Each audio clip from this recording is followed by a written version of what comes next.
Hello and welcome to the hard sell, where the stick in the manger rattles back. I'm not sure what that means. Welcome to the first half of our annual Christmas party. I'd say have a twiglet, but the props in this programme are sadly limited. All I've got is some vaguely salad-looking stuff and a hen. Short Fuse never got round to releasing that canapes add-on. So anyway, this is the first Christmassy episode of the year, and as has become traditional, it's a have a break.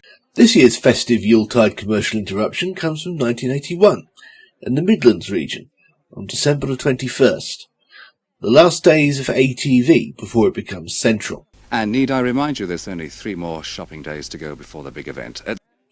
Technically, I've combined a couple of breaks together here to make the episode longer and give myself more work. Because it's Christmas.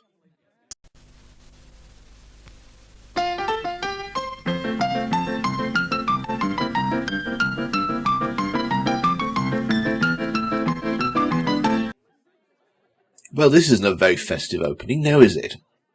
You might remember this thing from the episode on canned goods, which had a bit of a moment in the last couple of decades of the century when 2 lines fatefully crossed on the graph of history, or some damn thing.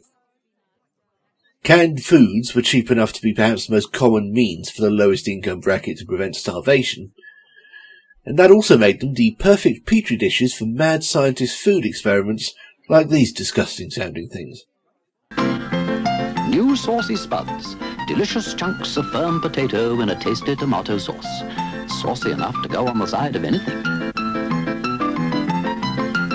Potato cubes in bean juice. Didn't catch on. And no amount of nonchalant sexism and hilarious workplace tribunals could help it. New saucy spuds. A nice bit on the side from Cross and Black. Not very Christmassy either. This is supposed to be a Christmas special. Let's have something more Christmas related next, eh?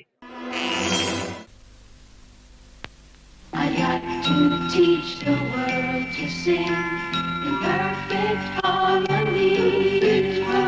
I'd like to buy the world a Coke and keep it company. Well, Coca-Cola advert is a Christmas tradition, of course.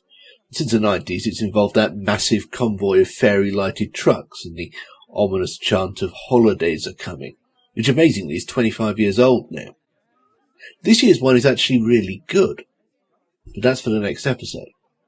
Here, we're nearly 40 years in the past and being subjected to I'd Like to Teach the World to Sing again, then celebrating its 10th anniversary. That's the song I'd like to teach the world to sing in perfect harmony. I'd like to buy the world a Coke and keep it. This advert itself was around 5 or 6 years old. I've never been fond of this sort of thing, especially from Coca-Cola. It's so performatively utopian as to be almost explicitly dystopian. Dozens of young, pretty people standing around in a uniform fashion with fixed, unchanging smiles and nothing going on behind the eyes, singing a song in praise of a soft drink.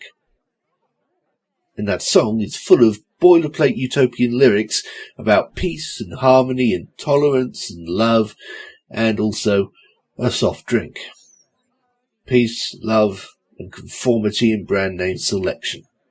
The true spirit of Christmas. Buy the world a Coke and keep it. Oh boy, do I need Mentho-Lyptus. Winter sniffles. Not directly Christmas related, but still an inevitable part of the season, even before there was an outright plague ravaging the planet.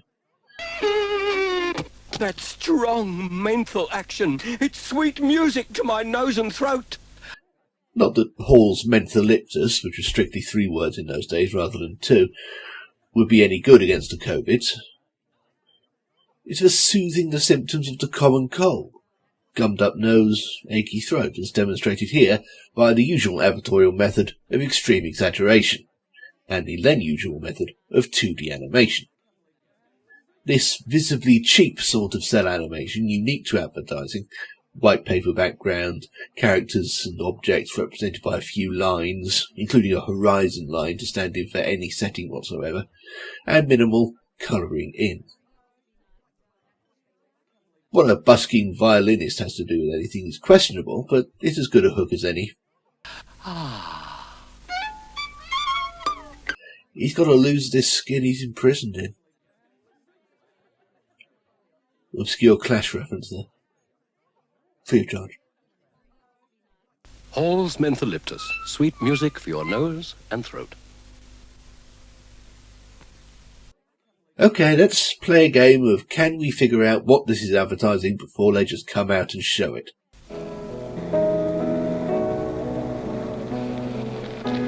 Well, it looked like a car advert for the first few seconds there, but look at the car. A vintage model. No way that's what's being sold, even in 1981. Besides, the tone is becoming increasingly bleak and wistful, which isn't a direction car adverts tend to take. Is it Fisherman's Friends?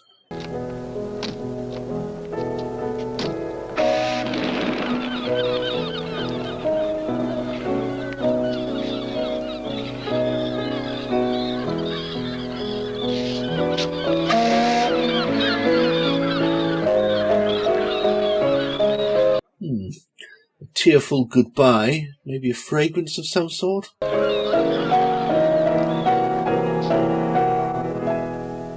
Ah, that would have been my second guess. Cadbury's put into Bourneville selection. Yes, it's for a box of chocs. The perfect gift for someone you want to see naked, or to continue to see naked. Specifically, Bourneville. These are made for gifting, and to significant others in particular. So the advertising often comes with dappy romantic plots like this one, and accompanied by voiceovers like the ludicrously honeyed Anthony Valentine here. Cadbury's put into Bourneville selection. What you can't put into words. Cadbury's Bourneville selection. Talking of honeyed voiceovers, here's one that isn't. The clipped, highly serious tones of the late Ian Holm. There's one fresh ground coffee that's always perfect, whichever way you make it. With a very direct and simple advert for Kenko. Shots of coffee happening, Ian Holm informing you beyond all doubt that Kenko is the best, pack shot and slogan, done. In fact, not even a slogan, just the name of the product. Traditional from Kenko. Admire its purity. You have your instructions? Obey. The real coffee experts. Well, I'm assuming you've all paused the video and gone off to buy some Kenko. Good. Now we can skip ahead to the next commercial break. You know what we haven't seen yet? Beer. Got to get the beers in for Christmas. But what brand should we buy? Advertising to the rescue. Do some lagers taste soft around the edges? There's a harder edge to the taste of Hemmeling. You might remember this stuff from the second beer episode that we did. It's a neat little optical illusion to support the basic premise that Hemmeling is tougher than other standard lagers. Because Hemmeling brew more sugar out, so there's more alcohol in.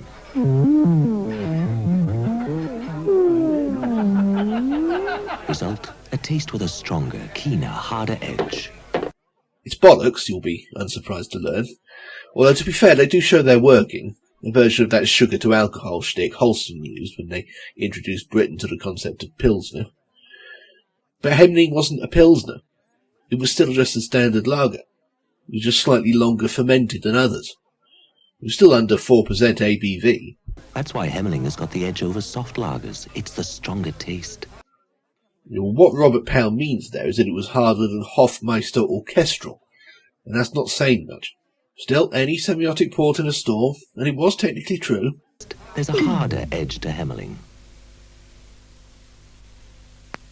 Thank you very much for the care they needed. Thank you very much. Thank you very, very, very much. Cadbury's Roses chocolates, with all your favourite centres. More chocs.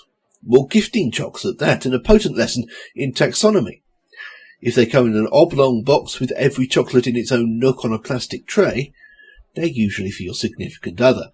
If they come in a trapezoid, individually wrapped and bunged in higgledy-piggledy, they're for co-workers, friends, extended family members you quite like, and anyone else you feel obligated to acknowledge. It's not a hard and fast rule or anything, but it's generally how it's worked out over the years. And these identities are reinforced by the advertising. We've already seen some heartstring-tugging romantic melodrama for a wife box at Bourneville. Now from the same stable, here's Roses and their cheery knockabout thank you very much styles, to reinforce that this is the box o' chocs you give to show platonic gratitude. Thank you very much for doing the dishes. Thank you very much. Thank you very, very, very much. Or otherwise, to patronise someone in such a way that they can't complain without looking like a dick. Thank you very much just for being my miss. Hey look, it's Arthur. Arthur Fowler from EastEnders. This is before he met Pauline and moved to Albert Square and began his decade-long mental disintegration. He's still capable of smiling. Thank you very, very, very, very, very, very, very much. Happy birthday! Oh my goodness! Yay, it's the Muppets! On the very channel that gave them their break when no one in America would. With the Muppet Show having just ended, they spent much of 1981 advertising Polaroid. For adverts that debuted over here before being shown in America, which is the opposite of how it usually works out. I imagine this helped pay for the Dark Crystal and Labyrinth. I don't really have anything else to say, it's just a funny Muppet sketch. I'm just going to let it play out. Happy birthday! Oh my goodness! Make way here! Hot cake! Hot cake! Hey, everybody! Here comes your present. There you are. Happy birthday. Big spender. Oh, je suis belle! Good-looking pig. I've seen better. Polaroid cameras let you see your picture before the candles go out. Cake looks great. Yeah, but don't cut it. What? It's rented. Rented? Well, rent yourself another pig and give me my picture. Polaroid means fun. With the button. From Braun comes a unique range of hairdryers, hot brushes, round stylers, and styling sets. We are becoming aware that it is now the 80s.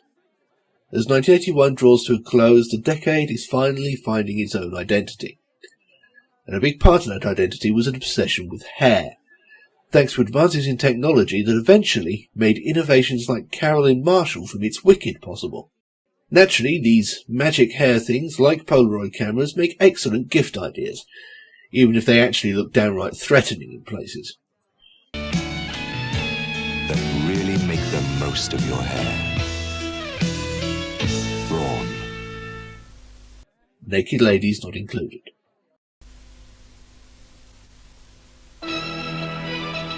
Cash flow from Lloyd's Bank. Well, this isn't Christmassy. It's a better way to manage your saving and spending. You'll know you can pay for the things you need immediately without asking your bank manager. It's like an intrusion from the real world, reminding you at this most spendthrift time of year that money doesn't grow on trees, you know. With a cash flow account, you undertake to save regularly, and we'll pay you interest on any savings you build up. Not particularly festive or interesting, to be honest, so we'll skip past it to the next gift idea. One of the many advantages of banking at the sign of the Black Horse. Shall we go for the mool? Yeah, we go for the mool. Yes. The Replay 2000 is more than just a stylish gift.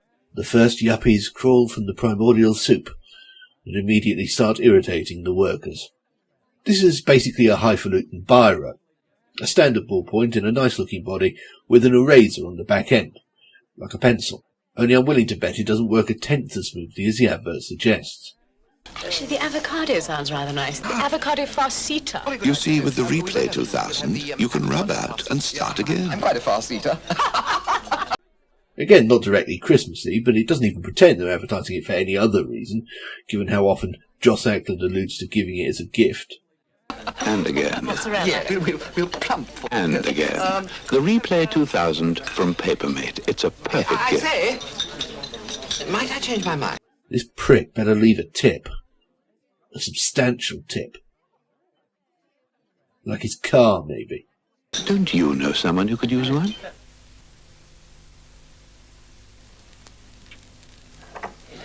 Come on, time to open the present.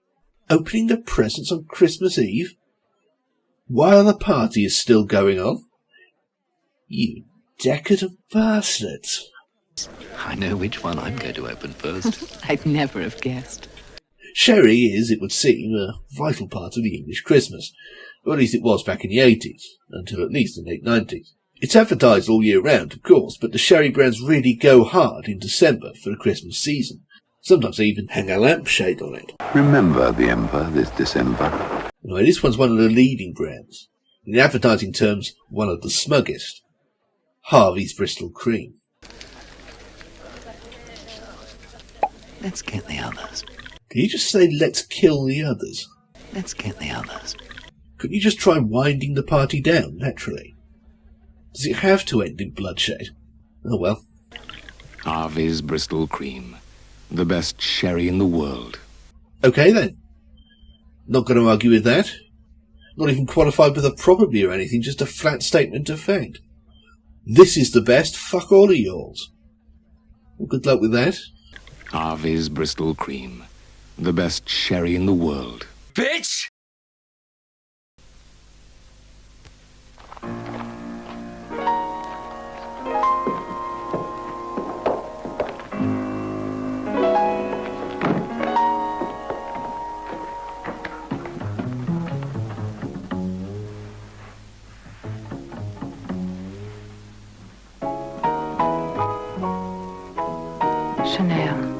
Of course.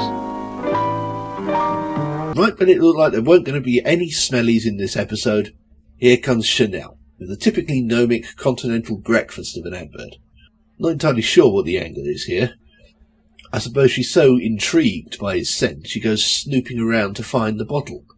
It might help if I knew who these people are, but then it doesn't really matter. A model and a man who smells nice. That's all we need to know, really. You know, I just watched this, and I couldn't tell you what the man who smells nice looks like. We better get a look at it. It's all lipstick and cheekbones, and waiting in vain for her to shake out her hair, which is usually the only reason models in adverts like this wear it up like that at all. Even his one-spoken line is from off-screen. Chanel. Of course. Chanel. For gentlemen.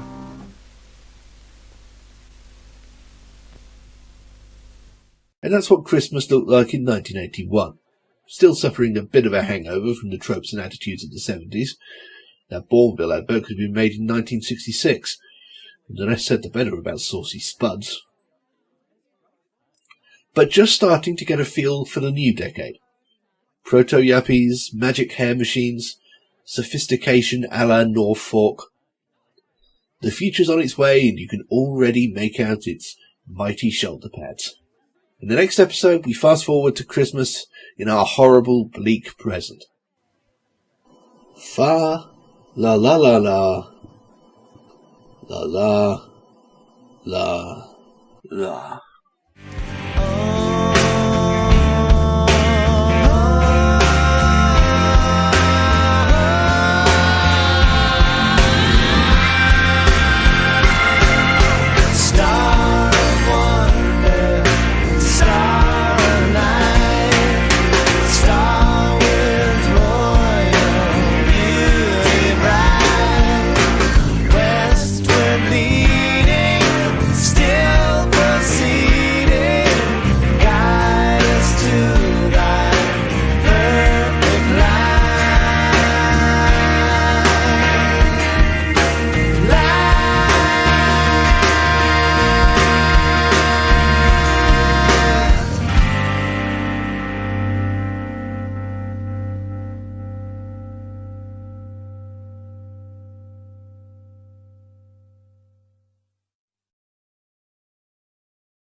You've been watching a Bob the Fish production. Thanks! If you haven't found it already, be sure to check out our website at bobthefish.org.uk. Literally hundreds of videos not unlike this one that will make you laugh, think and realise new things or your money back. Which works out great because they're all absolutely free. All of this is possible thanks to the not unique way that Bob the Fish productions are paid for by you, the viewing public, via Patreon. For a donation of as little as £1 a month, not only do you ensure that I still have food and shelter so I can carry on making these programmes, but you could become eligible for a whole host of cool extras. New video essays, special event live streams, all my content a week in advance, and my book on the history of the BBC, Rule the Waves, chapter by chapter as it's written. And some cake, if you go out and buy a cake and eat it while you're watching. And if you don't want to support on a monthly basis, you can make a one-off donation via Coffee. It all helps stave off scurvy. bobthefish.org.uk. You make it what it is.